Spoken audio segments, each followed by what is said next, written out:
पंजाब के पटियाला जिले की घनौर तहसील के राजपुरा रोड पर स्थित गांव खेड़ी गंडिया में रहने वाले दीदार सिंह के लिए 22 जुलाई 2019 की शाम बेहद दुखद साबित हुई।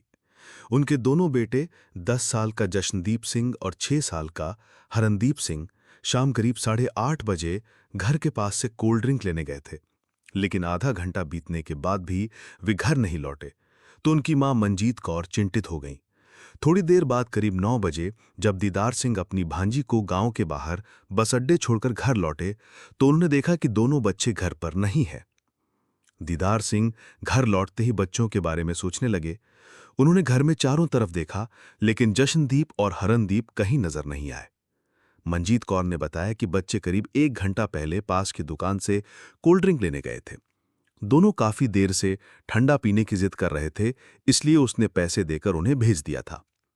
अब काफी समय हो चुका था, लेकिन बच्चे वापस नहीं आए थे, जिससे मंजीत कौर भी परेशान हो गई। उसने सोचा कि कहीं बच्चे खेलने में इधर उधर न निकल गए हों। उसने पति से कहा कि वे बाहर जाकर देख लें, जबकि वो रसोई का काम खत्म कर लेगी ताकि बच्चों के आते ही उन्हें खाना दे सके। दीदार सिंह को अपनी पत्नी की लापरवाही पर गुस्सा तो आया, लेकिन कुछ कहे बिना वो बड़बड़ाते हुए घर से बाहर निकल गया। उन्होंने आसपास के लोगों से बच्चों के बारे में पूछा, लेकिन किसी के पास कोई जानकारी नहीं थी। घर लौटकर जब उन्होंने बताया कि हरन और जश्न गांव में कहीं नहीं मिले, तो मंजीत कौर घबरा गईं। एक मां के दो बेटे रात में अचानक गायब हो जाएं तो उसका दिल टूटना स्वाभाविक था। घर में रोना पीटना शुरू हो गया और शोर सुनकर आसपास के लोग भी इकट्ठा हो गए।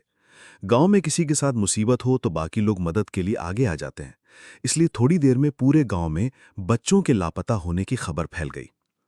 आधी रात तक गांव के नौजवान और दीदार सिंह के रिश्तेदार टॉर्च और मोबाइल की फ्लैशलाइट लेकर जगह जगह खोजने निकल पड़े। कुछ लोग लगभग 2 किलोमीटर दूर भाखड़ा नहर की ओर भी गए, जहां अक्सर बच्चे शाम को घूमने जाया करते थे। सुबह होते ही परिवार और गांव के लोग खेड़ी गंडिया थाने पहुंचे और पुलिस को दोनों बच्चों के गुम होने की जानकारी दी। उसी दिन पुलिस ने गुमशुदगी का मामला दर्ज कर लिया। पुलिस ने बच्चों की तस्वीरें लेकर आसपास के इलाकों में पोस्टर लगा दिए। गुमशुदगी के मामलों में आमतौर पर पुलिस की कार्रवाई यहीं तक सीमित रहती है। इसी तरह 3 दिन बीत गए, लेकिन बच्चों का कोई पता नहीं चला। अब दीदार सिंह और गांव वालों का धैर्य टूटने लगा। आखिरकार पीड़ित परिवार और पूरे गांव ने मिलकर खेड़ी गंडिया के बाहर राजपुरा रोड पर प्रदर्शन कर सड़क जाम कर दी। जैसे ही धरना और प्रदर्शन शुरू हुआ, जिले के बड़े अधिकारियों का ध्यान इस मामले पर गया। इलाके की सांसद परनीत कौर और कांग्रेस के विधायकों ने भी एसएसपी पर दबाव डालना शुरू कर दिया कि इस मामले का जल्द से जल्द खुलासा किया जाए।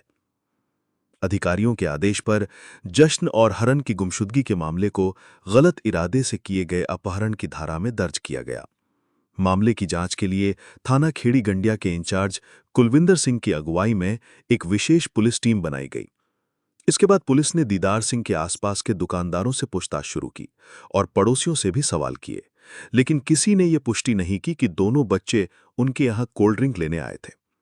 इसके बाद पुलिस ने दीदार सिंह के परिवार की पृष्ठभूमि की जांच शुरू कर दी। दीदार सिंह के पिता दर्शन सिंह के 3 बच्चे हैं, जिनमें सबसे बड़ी बेटी गुरमेज कौर है, जिसकी शादी हो चुकी है। दीदार सिंह का छोटा भाई जसवंत सिंह भी शादीशुदा था। जिस घर में दीदार अपनी पत्नी मंजीत कौर और बेटों हरन और जश्न के साथ रहता था, वो उनका पैतृक मकान था। बेटों की शादी के बाद दर्शन सिंह ने घर को 2 हिस्सों में बांट दिया और दोनों बेटे अपने अपने हिस्से में परिवार के साथ रहने लगे। दीदार और जसवंत दोनों पेशे से ड्राइवर थे। दीदार पटियाला की एक बड़ी ट्रांसपोर्ट कंपनी में काम करता था और ज्यादातर समय घर से बाहर ही रहता था। अलग रहने के बावजूद भाइयों के बीच प्यार और भाईचारा बना हुआ था। पुलिस ने दुश्मनी के कोण से जांच की, लेकिन कोई सुराग नहीं मिला। तभी 27 जुलाई 2019 को भाखड़ा नहर नरवाना ब्रांच में लगभग 6-7 साल के एक बच्चे का सड़ा गला शव तैरता मिला। पुलिस ने आसपास के क्षेत्रों से इस उम्र के लापता बच्चों की जानकारी ली तो पता चला कि दीदार सिंह का छोटा बेटा हरनदीप भी इसी उम्र का था। थाना प्रभारी कुलविंदर सिंह ने परिवार को बुलाकर शव की पहचान करने को कहा, लेकिन परिवार ने इसे पहचानने से मना कर दिया। शव इतनी बुरी तरह खराब हो चुका था कि पहचान के लिए कोई निशान बाकी नहीं था। पुलिस ने शव की पहचान न हो पाने पर उसका डीएनए सैंपल लेकर मोर्चरी में सुरक्षित रखवा दिया। दीदार सिंह को विश्वास नहीं था कि कोई उसके बेटे की हत्या कर सकता है, इसलिए वो मानने को तैयार नहीं था कि भाखड़ा नहर से मिला शव उसके बेटे का हो सकता है। उधर थाना प्रभारी कुलविंदर सिंह को शक था कि अगर नहर से एक बच्चे का शव मिला है तो संभव है कि दूसरा बच्चा भी वहीं हो। उन्होंने उच्चाधिकारियों से अनुमति लेकर तैराकों और गोताखोरों की मदद से भाखड़ा नहर के खेड़ी गंडियां से लगे 5 किलोमीटर क्षेत्र में दूसरे शव की तलाश शुरू कर दी। आखिर 4 अगस्त 2019 को भाखड़ा नहर से लगभग 10 साल के एक और बच्चे का सड़ा गला शव मिला। उसकी उम्र दीदार सिंह के बड़े बेटे जश्नदीप के बराबर थी। इस बार बच्चे के बालों की स्टाइल, हाथ में बंधा काला धागा और कपड़ों को देखकर दीदार सिंह के पिता दर्शन सिंह ने उसे अपने बड़े पोते जश्न के रूप में पहचान लिया। अब दीदार सिंह को भी समझ आ गया कि अगर बड़े बेटे का शव नहर में मिला है तो पहले मिला शव जरूर छोटे बेटे हरण का ही था। 5 अगस्त को परिवार ने दोनों बच्चों की पहचान और शव लेने की औपचारिकताएं पूरी की। उसी दिन दोनों का अंतिम संस्कार कर दिया गया। अब सवाल ये था कि दीदार सिंह के दोनों बेटों की मौत नहर में डूबने से हुई थी या किसी ने उन्हें वहां ले जाकर धक्का दिया था। दीदार सिंह का तो कोई ऐसा दुश्मन भी नहीं था जो इतना बड़ा कदम उठा सके। आखिर ये काम किसने किया होगा? बच्चों के अंतिम संस्कार के बाद पुलिस ने दीदार सिंह से फिर पूछताछ की और ऐसे लोगों के बारे में जानकारी मांगी जो उनके बच्चों का अपहरण कर हत्या कर सकते थे। लेकिन बहुत सोचने के बाद भी दीदार सिंह या उनका परिवार किसी पर शक नहीं कर सका।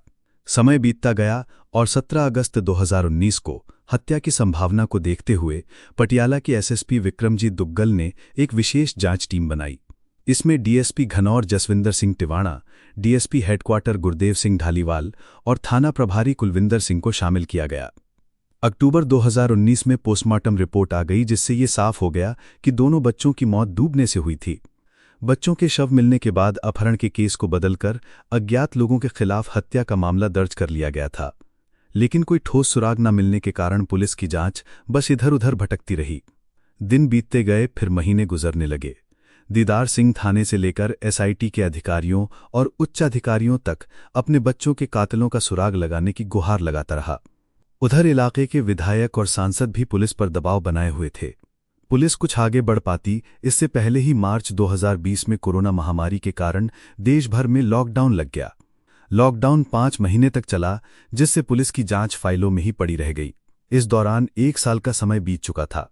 जब लॉकडाउन खत्म हुआ और पुलिस व प्रशासन के साथ लोगों की जिंदगी सामान्य होने लगी, तो दिसंबर 2020 में एसएसपी दुग्गल ने हरण और जश्न की जांच की जिम्मेदारी एसआईटी के इंचार्ज डीएसपी घनौर जसविंदर सिंह टिवाणा को सौंपी और जांच तेज करने का फैसला किया। एसआईटी ने फिर से काम शुरू किया और इस बार जांच में हरनू और जश्न के अपहरण और हत्या के कई नए सुराग मिलने लगे। इस बहुचर्चित मामले की कड़ियां धीरे धीरे जुड़ती हैं और 4 मार्च 2021 को पुलिस ने जांच पूरी कर दी। इसी दिन दीदार सिंह की पत्नी और दोनों बच्चों की मां मंजीत कौर, साथ ही दीदार सिंह के मौसेरे भाई बलजीत सिंह को गिरफ्तार कर लिया गया। दोनों से पूछताछ के बाद सामने आई कहानी इतनी हैरान कर देने वाली थी कि सुनकर हर कोई दांतों तले अंगुली दबा गया और कहने लगा कि भगवान ऐसी मां किसी को न दे। दरअसल कोरोना लॉकडाउन के दौरान जब पुलिस की जांच धीमी हो गई थी, तब मंजीत कौर अपने पति का घर छोड़कर अपनी बहन के पास पटियाला चली गई थी। इसके बाद कई ऐसे घटनाक्रम हुए जिन्होंने बच्चों के अपहरण और हत्या की पूरी थ्योरी ही बदल दी। कई महीने बीत जाने के बाद भी जब पुलिस और परिवार को बच्चों के कातिल का कोई सुराग नहीं मिला, तो दीदार सिंह ने गंभीरता से सोचना शुरू किया कि ऐसा कौन हो सकता है जो बिना किसी फायदा के दोनों बच्चों को अगवा कर उनकी हत्या कर दे। इसी दौरान उसे अपने मौसेरे भाई बलजीत का ख्याल आया, क्योंकि जब से उसके दोनों बेटे लापता हुए थे और बाद में उनकी लाशें मिली थीं, तब से दोस्तों और रिश्तेदारों में सिर्फ एक ही इंसान था जो ना तो उसके पास दुख जताने आया और न ही फोन करके कोई सहानुभूति दिखाई थी।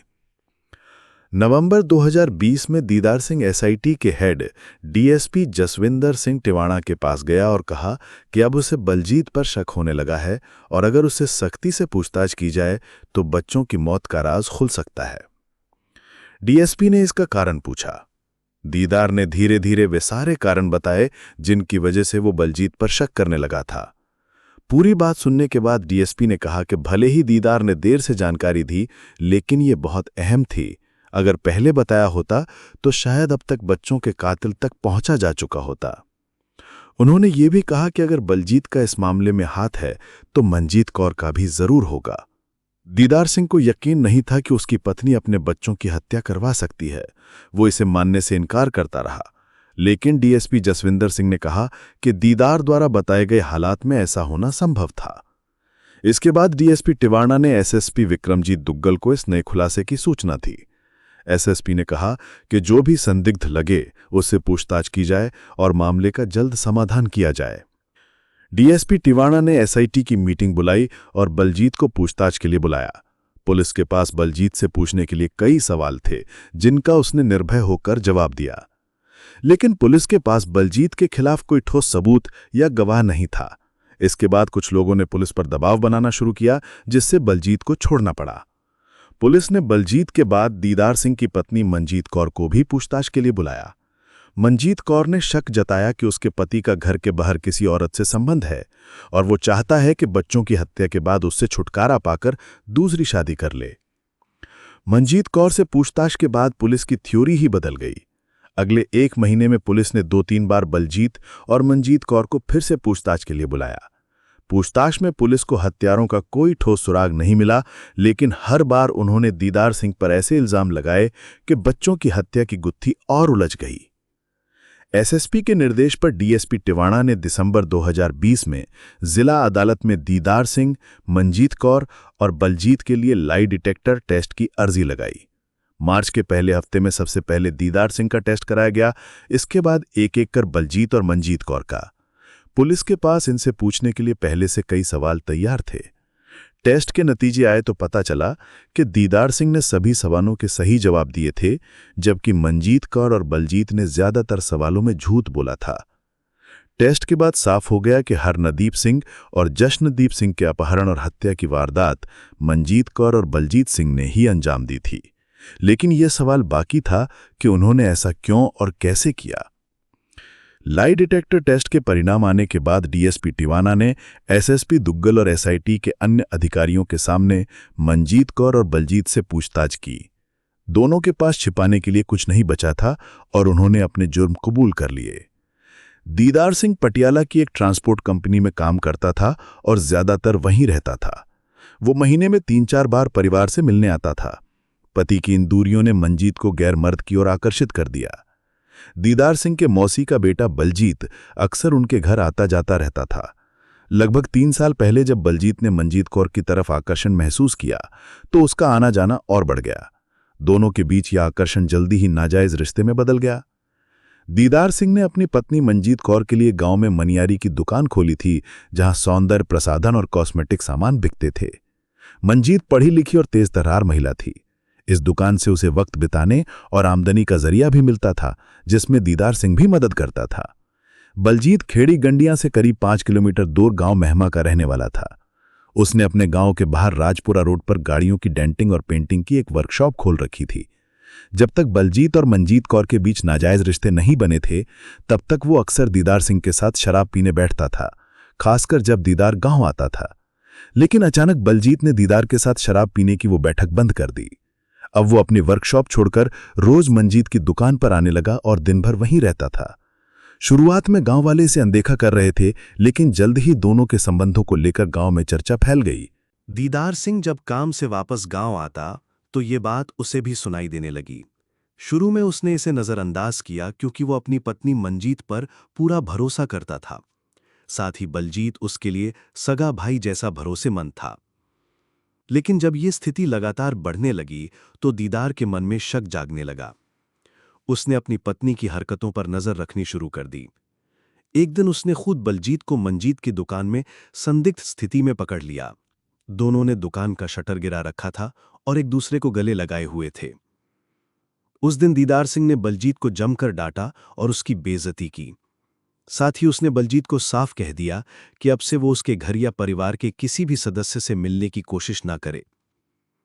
उस दिन घर लौटकर दीदार ने शराब पी और नशे में अपनी पत्नी मंजीत कौर पर बदसलूकी का आरोप लगाकर मारपीट भी की। अगले दिन दीदार अपनी मौसी के घर गया और वहां पूरे परिवार को बताया कि कैसे बलजीत ने उसकी भोली भाली पत्नी को फंसाकर भाई के खिलाफ धोखा किया है और रिश्तों को कलंकित किया है। परिवार में जब ये बात सामने आई तो बलजीत की खूब फटकार हुई। इससे बलजीत के दिल में दीदार के लिए नफरत और बदले की भावना जाग गई। उसने मन बना लिया कि वो अपने अपमान का बदला जरूर लेगा। दीदार अब अक्सर काम से सीधे घर लौटता था और मंजीत पर पूरी निगरानी रखता था। इससे मंजीत और बलजीत के मिलने जुलने में रुकावटें आने लगीं। इस दूरी ने दोनों के दिलों में धीरे धीरे दीदार सिंह के लिए घृणा पैदा कर दी। वे दोनों सोचने लगे कि किस तरह दीदार को सबक सिखाया जाए। दरअसल मंजीत की नफरत का एक कारण यह भी था कि दीदार सिंह ने उसके मायके जाकर बलजीत के साथ उसके संबंधों के बारे में बता दिया था। उसने कहा था कि वो सिर्फ अपने दोनों बच्चों के कारण मंजीत को पत्नी के रूप में अपने साथ रख रहा है, वरना उसकी हरकतों की वजह से उसे पहले ही छोड़ देता। दीदार अपने बच्चों से बहुत प्यार करता था। मंजीत और बलजीत ने मिलकर सोचा कि अगर दीदार को चोट पहुंचानी है तो उसके बच्चों को ही खत्म कर दिया जाए, क्योंकि बच्चों के खत्म हो जाने के बाद मंजीत बहाना बनाकर मायके चली जाएगी और बाद में बलजीत के साथ रहने लगेगी। एक बार मंजीत के मन में यह विचार आया तो ये योजना और मजबूत होती चली गई। बलजीत ने दीदार को सबक सिखाने की पूरी योजना बना ली थी। यही योजना लेकर मंजीत कौर ने 22 जुलाई 2019 की शाम 8:30 बजे बलजीत के साथ मिलकर वारदात को अंजाम देना शुरू किया।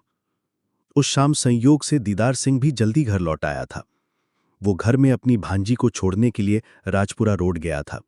उसी दौरान मंजीत ने अपने दोनों बच्चों हरन और जश्न को गुरुद्वारे से कोल्ड ड्रिंक लेने भेजा और कहा कि उनके चाचा बलजीत सिंह वहां खड़े हैं और वे बच्चों को कोल्ड ड्रिंक पिलाएंगे। बच्चे अक्सर खाने पीने की चीजों के बहाने किसी भी परिचित के पास चले जाते हैं। दोनों बच्चे जब बताए गए जगह पर पहुंचे तो बलजीत पहले से वहीं स्कूटी लेकर खड़ा था।